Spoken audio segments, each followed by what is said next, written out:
കണ്ണൂർ കണ്ണവത്ത് ബോംബേർ കേസിൽ CPM പ്രവർത്തകനായ പ്രതി പിടിയിൽ.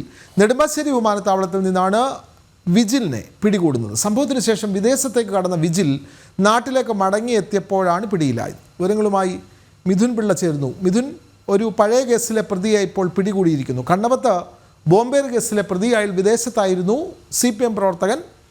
നെടുമ്പാശ്ശേരി വിമാനത്താവളത്തിൽ നിന്ന് വിജിലിനെ പിടികൂടിയിരിക്കുന്നു. കൂടുതൽ വിവരങ്ങൾ. 2023 സെപ്റ്റംബറിലാണ് ഈ കേസിനാസ്പദമായ സംഭവം നടക്കുന്നത്.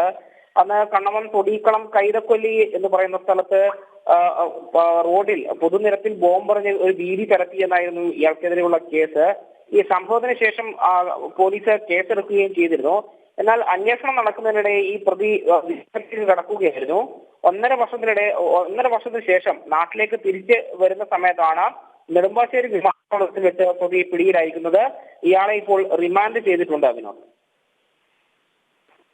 വിദേശത്തേക്ക് കണ്ണൂർ കണ്ണവത്ത് ബോംബേർ കേസിൽ പ്രതിയായിരുന്ന ആളാണ് വിദേശത്തേക്ക് കടന്നിരുന്നത്. CPM പ്രവർത്തകനായ പ്രതിയാണ്. നെടുമ്പാശ്ശേരി വിമാനത്താവളത്തിൽ നിന്ന് വിജിൽ എന്ന് പറയുന്ന പ്രതിയെ പിടികൂടിയിരിക്കുന്നു. സംഭവത്തിന് ശേഷം ഇയാൾ വിദേശത്തേക്ക് കടന്നിരുന്നു. പിന്നീട് നാട്ടിലേക്ക് വരുമ്പോഴാണ് ഈ അറസ്റ്റ് നടന്നത്. വിവരങ്ങൾ നൽകുകയായിരുന്നു മിഥുൻ പിള്ള.